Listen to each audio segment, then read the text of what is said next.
বিসমিল্লাহির রহমানির রহিম।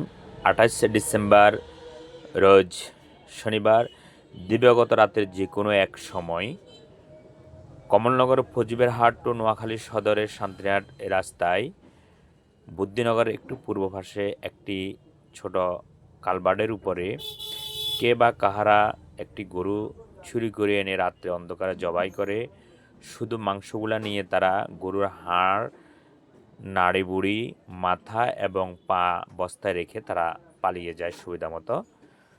উৎসুক জনতা ভোর থেকে এখন সকাল পর্যন্ত যে যেভাবে পারে দেখতে আসতেছে।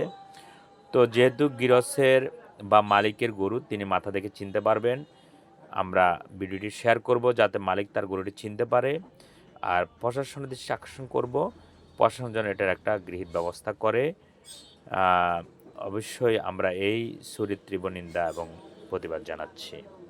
ধন্যবাদ সবাইকে ভিডিওটি দেখার